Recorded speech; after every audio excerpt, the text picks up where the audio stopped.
Hi friends, welcome to my channel. ఈరోజు మనం వావుల చెట్టు గురించి మాట్లాడుకుందాము. దీనిని సంస్కృతంలో సింధువార అని, ఆంగ్లంలో 5-leaved chastity tree అని అంటారు. దీని ఆకులను గణేషుని పత్ర పూజలో ఉపయోగిస్తారు. వినాయక చవితి రోజున పత్ర పూజలో దీని యొక్క ఆకు 14వదని చెబుతుంటారు. ఆకుపైన పచ్చగా, ఆకు క్రింద బూడిద రంగులో ఉంటుంది. ఈ చెట్టుకి ప్రత్యేకత ఏంటంటే, ఈ చెట్టుకి 3 లేక 5 ఆకులు కలిసి ఉంటాయి. ఈ చెట్టు కాలువగట్ల మీద, పొలాల్లో ఉంటుంది. ఈ చెట్టు పొదలాగా అల్లుకొని చిన్న వృక్షం అవుతుంది. దీని యొక్క పువ్వులు నీలి రంగులో ఉన్న తెలుపు పుష్పాలు, కొమ్మ చివరన ఈ పుష్పాలు పుడతాయి. దీని ఆకులను నలిపితే సుగంధభరితమైన వాసన వెదజల్లుతుంది. పూర్వకాలంలో అడవి ప్రాంతంలో నివసించేటువంటి గిరిజనులు రాత్రిపూట దోమలకు దీని యొక్క ఆకులను, కొమ్మలను మండే నిప్పుల మీద వేస్తే వాటి యొక్క సువాసన కలిగిన పొగకు దోమలు పారిపోయేవి. అంతేకాదు, అటవీ ప్రాంతంలో నివసించేటువంటి గిరిజనులు ఇంటి చుట్టూ కంచెలాగా దీని కొమ్మలను ఏర్పాటు చేసుకునేవాళ్ళు. దీని కొమ్మను నరికి నాటిన చెట్టు మొలకెత్తుతుంది. విత్తనం నాటాల్సిన పని లేదు. గ్రామాల్లో విరివిగా పెరుగుతుంది. కొమ్మలు నిటారుగా పెరుగుతాయి. దీని యొక్క ఔషధ గుణాలు చూస్తే, వావిలాకు రసంలో నువ్వుల నూనె కలిపి దానిని కాచి వాతపు నొప్పులకు, వాపులకు పూచి మర్దన చేస్తే తగ్గుతాయి. దీని ఆకులు కషాయంగా కాసి దాంట్లో మిరియాల పొడి కలిపి తాగితే జలుబు, తలభారం, జ్వరం ఉంటే తగ్గిపోతాయి.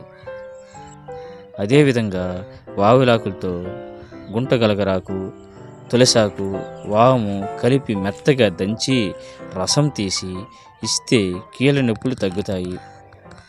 ర్యూమటాయిడ్ ఆర్థరైటిస్కు బాగా మంచి ఉపశమనం చేకూరుతుంది. కంటి చూపుకు ఈ ఆకు రసాన్ని కంటి మందుగా శ్రీధర్యం ఆయుర్వేద పద్ధతిలో వాడుతారు. దీని పువ్వులను జ్వరము, కలరా వ్యాధిని, గుండె జబ్బులను నివారించడానికి వాడుతారు. దీని ఆకులు వాత సంబంధమైన వాపులకు, నొప్పులకు బాగా పనిచేస్తాయి. వావుల ఆకులను స్నానం చేసే నీళ్ళలో వేసి బాగా వేడి చేసి స్నానం చేస్తే వాతపు నొప్పులకు, బాలింత నొప్పులకు బాగా పనిచేస్తుంది. తలనొప్పి, జలుబు ఉన్నవారు రాత్రిపూట ఈ ఆకులను తల కింద పెట్టుకుంటే తగ్గిపోతాయి.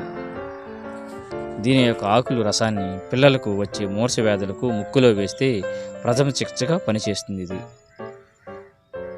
ఆకులను బాగా దంచి రసం తీసి దాంట్లో అల్లం రసం కలిపి ముక్కులో వేస్తే పార్శ్వపు తలనొప్పి తగ్గుతుంది. ఆకులను బాగా దంచి రసం తీసి దాంట్లో అల్లం రసం కలిపి ముక్కులో వేస్తే పార్శ్వపు తలనొప్పి తగ్గుతుంది.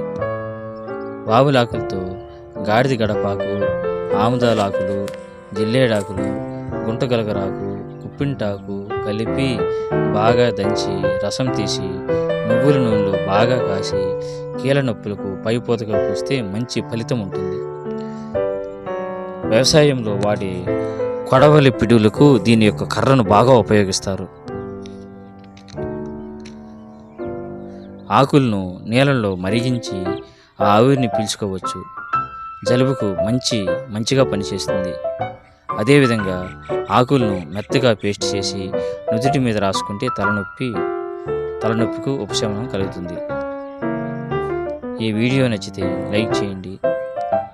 అలాగే నా వీడియోలను మరిన్ని చూడాలనుకుంటే నా ఛానల్ను సబ్స్క్రైబ్ చేసుకోగలరు.